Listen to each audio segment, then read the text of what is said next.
Hola, mi nombre es Cristina Ponce. Estoy cursando la maestría en Psicología Transpersonal en la Universidad Antropológica de Guadalajara, vinculación UTEL. Y bueno, esta presentación es un análisis sobre un enfoque categorial y dimensional de los trastornos de personalidad en psicología transpersonal. Para la materia de desarmonía desde la perspectiva transpersonal que imparte la doctora Blanca de Sentis Reyes. Partiremos de la problemática de la distinción de una manifestación normal de la personalidad, un trastorno de la personalidad y una patología grave de la personalidad. Y se analizará desde la perspectiva categorial del DSM-5 y CIE-10, tanto de la clasificación y de los criterios diagnósticos, así como de la perspectiva dimensional. Para comenzar, es necesario definir lo que es un trastorno de personalidad. Según la Organización Mundial de la Salud, es un patrón permanente e inflexible de experiencia interna y comportamiento que se aparta de las expectativas de la cultura. Tiene su inicio en la adolescencia o al inicio de la edad adulta, es estable a lo largo del tiempo y comporta malestar o sufrimiento para el sujeto. Afecta la manera de pensar de sí mismo y de sus relaciones con un alto grado de desconfianza y sospecha, el modo de experimentar las emociones siempre de una manera extrema, ya sea con carencia o exceso de emotividad, el tipo de relación interpersonal, de dominancia o sumisión, afiliación o desapego. Y también afecta el control de los impulsos que suelen ser extremos, tanto en exceso o en carencia. Es importante también mencionar que la mayoría de los individuos que sufren un trastorno de la personalidad no tiene conciencia. ¿Por qué es importante la distinción para un psicólogo transpersonal? Bueno, en un primer momento, para elaborar un diagnóstico, para diferenciar entre un estado alterado de conciencia y una patología, y porque el desarrollo y evolución de la conciencia es posible gracias a la salud mental, emocional y física de los individuos. ¿Cómo apoyan los sistemas categoriales DSM-5 y CIE-10 en la identificación de trastorno de personalidad? Bueno, primero que nada son sistemas multiaxiales de clasificación que sirven de guía para organizar la información, facilitar la comunicación y mejorar la confiabilidad del diagnóstico. También proporcionan estructura al diagnóstico y son sistemas de clasificación mundial. Tanto el Manual Diagnóstico y Estadístico de los Trastornos Mentales, que es diseñado por la Asociación Psiquiátrica Americana, y el CIE, que es la Clasificación Internacional de Enfermedades de la Organización Mundial de la Salud. Ambos favorecen la distinción cualitativa entre cualquier trastorno. Bueno, existen unos ejes en el Manual Diagnóstico y Estadístico de los Trastornos Mentales, que básicamente es como está estructurado este manual, el DSM-5, que son, el primer eje son los síndromes clínicos de trastornos mentales, el segundo son los trastornos de la personalidad y trastornos específicos del desarrollo, el tercero los estados y trastornos somáticos en referencia a cualquier enfermedad médica relevante, el cuarto los factores psicológicos, sociales o ambientales estresantes que inciden de manera negativa en la actividad psicológica, y el quinto, el nivel general de deterioro o grado global de disfuncionalidad.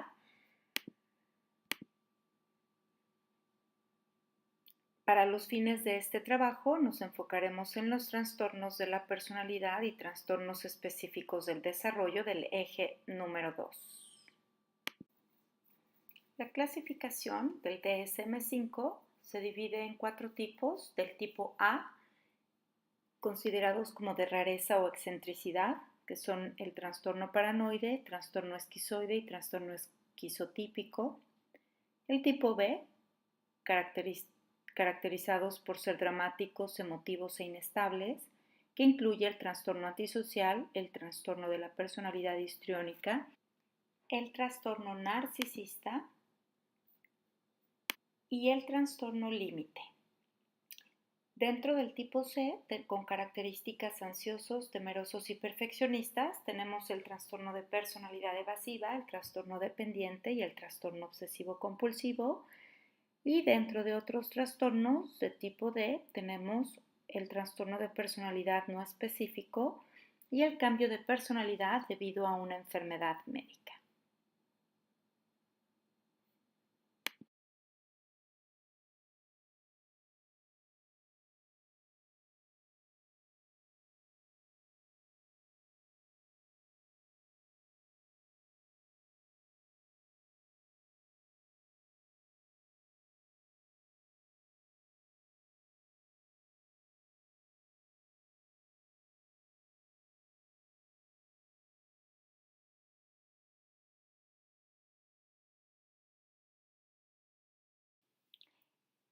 Dentro de la estructura del CIE-10 tenemos los trastornos específicos de la personalidad, los trastornos mixtos y otros trastornos de la personalidad con ausencia de sintomatología, las transformaciones persistentes de la personalidad, otros trastornos de la personalidad y del comportamiento del adulto, y trastornos de la personalidad y del comportamiento no especificado.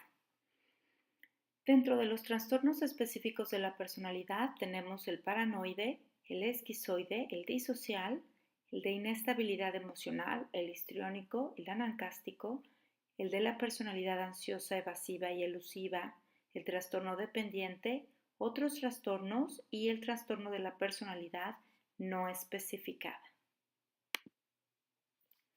Dentro de las limitaciones de la aproximación categorial tenemos la ausencia de un punto de corte significativo para diferenciar el funcionamiento normal del patológico. Es decir, no hay diferencia cualitativa entre las características normales de la personalidad y los trastornos de personalidad. También hay dificultad para establecer los límites entre los trastornos mentales del eje 1 y los trastornos de personalidad del eje 2, que reflejan amplia coocurrencia entre ambos, lo cual dificulta el diagnóstico. Y además, en la mayoría de las veces, los pacientes presentan criterios diagnósticos para un número excesivo de trastornos de la personalidad, lo cual dificulta, una vez más, establecer el diagnóstico preciso. Dentro del modelo dimensional, este asume que los trastornos de personalidad deben ser considerados como exageraciones de las dimensiones de personalidad normal. Propone la existencia de un continuo en el que se puedan situar todas las personas, de modo que la presencia de un trastorno se define no solo en función de que esté presente o no ciertos rasgos, sino también de su intensidad, frecuencia y duración.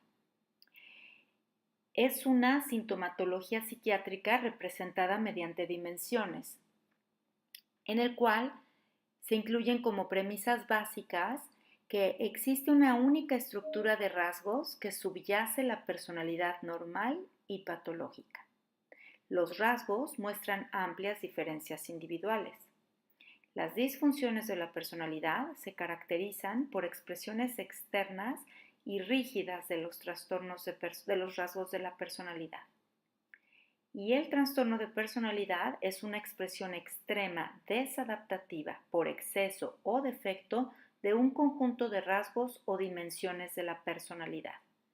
Esto implica un cambio paradigmático entre la diferencia entre la normalidad y la psicopatología, en la manera de entender esta diferencia en materia cuantitativa y no cualitativa, a diferencia de la aproximación categorial del DSM-5 y del CIE-10. Entre las ventajas del modelo dimensional tenemos que este evita decisiones arbitrarias asociadas a una categoría diagnóstica que encasillan y etiquetan a la persona. Presenta un mayor nivel de información con un rango más amplio de características, tiene mayor nivel de flexibilidad en todos sentidos y representa un cambio paradigmático adecuado para la psicología transpersonal. Podemos concluir que los sistemas categoriales sirven de guía para la elaboración y tratamiento de un diagnóstico, proporcionan estructura y son clasificaciones mundiales. También los sistemas categoriales carecen de claridad para la diferenciación entre la normalidad y la patología. Presentan coocurrencia de trastornos y comorbilidad. Los sistemas dimensionales tienen más flexibilidad y constituyen una alternativa para el cambio de paradigma a un nivel más cuantitativo que cualitativo. Aquí la presentación de las referencias que se utilizaron para la elaboración de esta videoexposición. Espero que hayan disfrutado de este breve análisis de los sistemas categoriales y dimensionales para la clasificación de trastornos de personalidad. Agradezco su atención y nos vemos próximamente.